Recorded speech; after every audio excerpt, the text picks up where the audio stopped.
இந்த வீடியோவில் நம்ம ஒரு அருமையான பெப்பர் மட்டன் சாப்ஸ் எப்படி வைக்கலான்னு பார்க்கலாம். இந்த வீடியோக்குள்ளே போகிறதுக்கு முன்னாடி என்னோட சேனலுக்கு புதுசாக வர்றவங்க என்னோட வீடியோக்கு கீழே உள்ள ரெட் கலர் பட்டனை கிளிக் பண்ணிக்கோங்க, பெல் பட்டனையும் கிளிக் பண்ணிக்கோங்க. பெப்பர் மட்டன் சாப்ஸ் பண்ணுறதுக்கு நான் ஒரு 1/2 கிலோ மட்டன் எடுத்துருக்கிறேன், ஃப்ரெஷ் மட்டன். அடுத்து மீடியம் சைஸில் பெரிய வெங்காயம் ஒரு 2 வெங்காயம் கட் பண்ணி வச்சுருக்கிறேன். அப்புறம் ஒரு மீடியம் சைஸில் 3 தக்காளி கட் பண்ணி வச்சுருக்கிறேன், 4 பச்சை மிளகாய், அப்புறம் கொஞ்சம் கருவேப்பிலை எடுத்துருக்கிறேன். அப்புறம் அந்த மட்டனை கழுவி எடுத்து குக்கரில் போட்டு கொஞ்சமாக மஞ்சள் தூள் போட்டுக்கலாம். அதோட ஒரு 1/2 டீஸ்பூன் உப்பு போட்டு 4 விசில் வச்சு எடுத்துக்கலாம். குக்கரில் வைக்கிறது டைம் சேவிங்காக மட்டும்தான். அடுத்து சட்டி சூடானதும் நான் ஒரு 5 டீஸ்பூன் எண்ணெய் ஊற்றிக்கிறேன். அப்புறம் எண்ணெய் சூடானதும் இந்த அளவுக்கு பட்டை சேர்த்துக்கிறேன். கிராம்பு ஒரு 5-6 கிராம்பு சேர்த்துக்கிறேன். ஏலக்காய் ஒரு 3 ஏலக்காய் மாத்திரம் சேர்த்துக்கிறேன். இது கல்பாசி, கொஞ்சமாக நல்ல மணம் வரும் கறி, அதுக்கு தான் சேர்க்குறேன். இதெல்லாம் சேர்க்கும்போது அடுப்பை லோ ஃப்ளேமில் வச்சுக்கணும். லோ ஃப்ளேமில் வச்சு நம்ம நறுக்கி வச்சுருக்கிற மிளகாயை சேர்த்துக்கலாம். அப்புறம் வெங்காயம் சேர்த்துக்கலாம். நறுக்கி வச்சுருக்க வெங்காயம் எல்லாத்தையும் சேர்த்துக்கலாம்.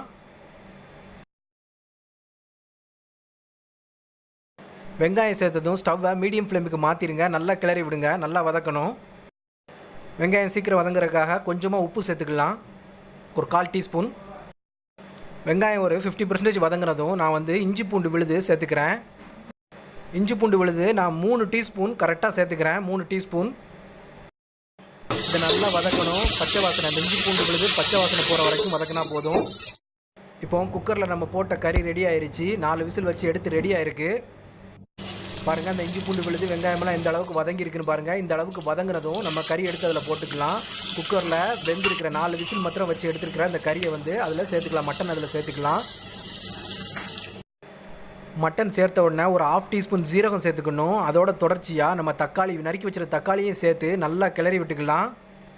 பாருங்கள், இந்த மாதிரி நல்லா கிளறி விட்டு மீடியம் ஃப்ளேம்லேயே வச்சு வேக வைக்கணும். இப்போது அந்த மட்டனு அவிச்ச தண்ணி இருக்கு இல்லையா, அந்த சூப்பு, அதை சேர்த்துக்கணும். அதை பாதி அளவு சேர்த்துக்கலாம். மீதி பாதியை நம்ம மசாலாலாம் சேர்த்ததுக்கப்புறம் சேர்க்க வேண்டியிருக்கும். பாருங்கள், இந்த அளவுக்கு சேர்த்துட்டு நம்ம கறிவேப்பிலை போட்டுக்கலாம் அதில். அடுத்து இந்த அளவுக்கு கொஞ்சமாக மஞ்சள் தூள் சேர்த்துக்கணும்.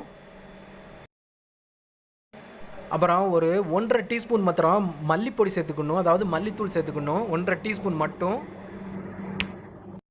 அடுத்து இப்போதைக்கு ஒரு 2 டீஸ்பூன் மிளகுத்தூள் சேர்த்துக்கிறேன்.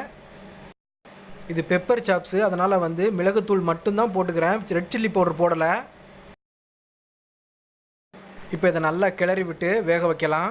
பாருங்கள், இந்த மாதிரி நல்லா கிளறி விட்டு மிக்ஸ் பண்ணி விட்டு வேக வைக்கலாம். தக்காளி நல்லா மசியணும்.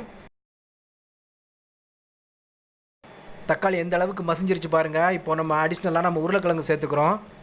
ஒரு 2 உருளைக்கிழங்கு இந்த மாதிரி சின்ன சின்னதாக கட் பண்ணி சேர்த்துக்கிறேன். நல்லா டேஸ்ட்டாக இருக்கும் உருளைக்கிழங்கு சேர்க்கும்போது. இப்போ ஏற்கனவே கறி நல்லா வெந்துருச்சு. இப்போது அடுத்து இந்த உருளைக்கிழங்கு வேகிற வரைக்கும் மட்டும் இந்த கறியை நம்ம வேக வைக்க போகிறோம். இப்போது ஏற்கனவே வச்சுருந்த அந்த மட்டன் சூப்பை சேர்த்துட்டு நமக்கு ஒரு 1/4 டீஸ்பூன் ஜீரகத்தூளும் சேர்த்துக்கலாம். சேர்த்து நல்லா கிளறி விட்டு வேக வைக்கலாம். பாருங்கள், கிழங்கு எல்லாம் சூப்பராக வெந்து பெப்பர் மட்டன் சாப்ஸ் ரெடி ஆயிடுச்சு. செம்மையாக இருக்குது பாருங்கள். அந்த சூப்பிலே வேக வச்சுருக்குறோம். தேவைப்பட்டால் கொஞ்சம் தண்ணி ஹாட் வாட்டர் சேர்த்துக்கலாம். கிழங்கெல்லாம் நல்லா வெந்துருச்சு. இப்போ நம்ம மல்லித்தலை நறுக்கி போட்டு மிக்ஸ் பண்ணி விட்டு குழம்ப முடிக்கலாம். அவ்வளோதான், ரெடி ஆயிடுச்சு. ஒரு அருமையான சூப்பரான பெப்பர் மட்டன் சாப்ஸ் ரெடி ஆயிடுச்சு. இது தோசை, இட்லி, இடியாப்பம், சாதம், பரோட்டா, சப்பாத்தி எல்லாத்துக்குமே செம்மையான காம்பினேஷனாக இருக்கும். நீங்களும் இது போல் உங்கள் வீட்டில் சிம்பிளாக டேஸ்டியாக செஞ்சு சாப்பிட்டு பாருங்கள். இந்த வீடியோ பிடிச்சிருந்துச்சின்னா லைக் பண்ணுங்கள், கமெண்ட் பண்ணுங்கள், உங்களோட ஃப்ரெண்ட்ஸுக்கும் ஷேர் பண்ணுங்கள். மறக்காமல் சப்ஸ்கிரைப் பண்ணுங்கள். இந்த வீடியோவை பொறுமையோடு வாட்ச் பண்ணதுக்கு மிக்க நன்றி. மீண்டும் SMS ஃபுட் மாஸ்டரோட அடுத்த ஒரு சுவாரஸ்யமான வீடியோவில் நான் உங்களை சந்திக்கிறேன். நன்றி.